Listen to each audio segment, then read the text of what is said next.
எங்க அப்பாவுக்கு 2 பிள்ளைகள். நான் மூத்தவன்.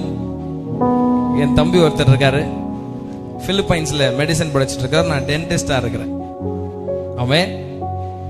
சத்தமா ஆமென் சொல்லுங்க பாப்பா.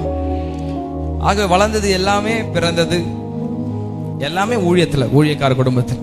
எங்க சர்ச் மேலதான் எங்க வீடு இருந்துச்சு.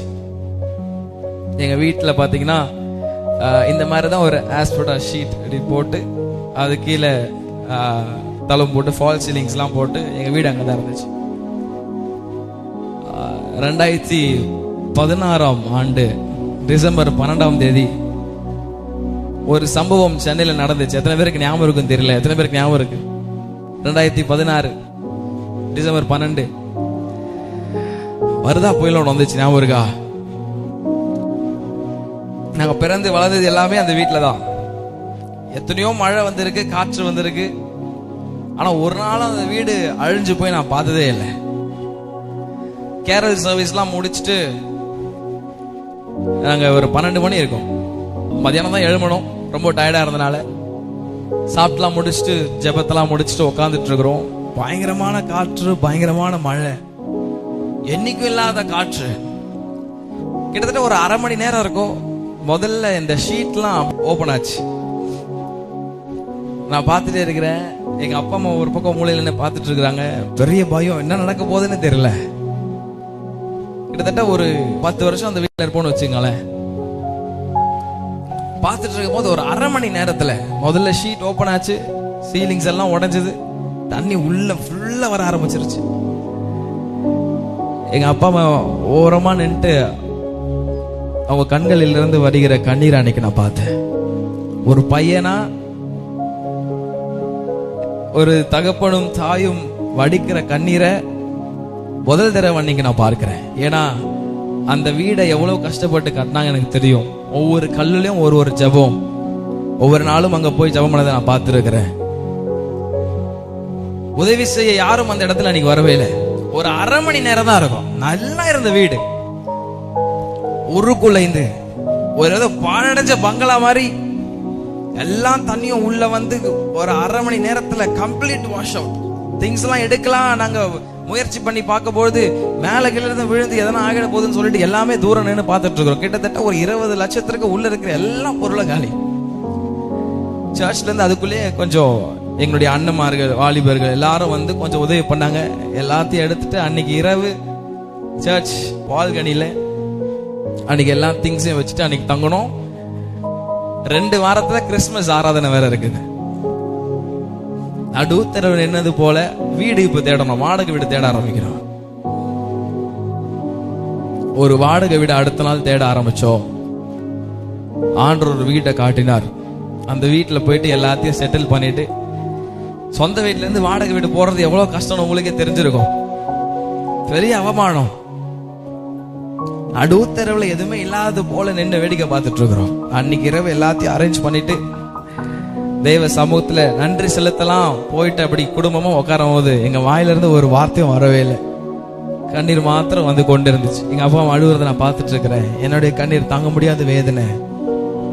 அன்னைக்கு இரவு தேவனுடைய தெளிவான சத்தம் என் காதுல துணிக்க ஆரம்பித்தது. மகனே, இந்த உலகத்துல உனக்கு சொத்து, சுகம், பொருள் எல்லாமே இருக்கலாம்.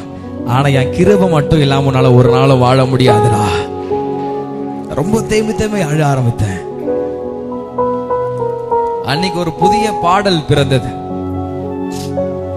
ஒரு வாரத்துக்கு அப்புறம் அந்த வீட்டை போய் பார்க்க போயிருந்தேன்.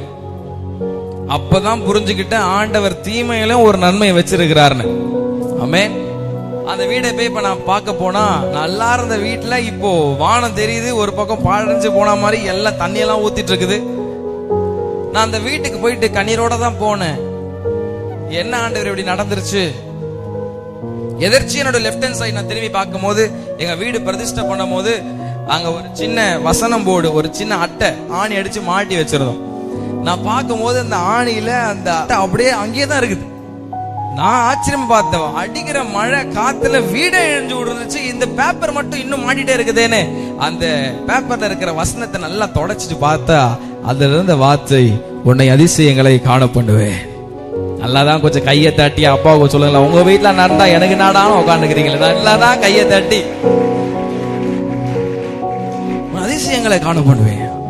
துக்கமான கண்ணீர் இப்போ சந்தோஷமான கண்ணீரா மாற ஆரம்பிச்சது.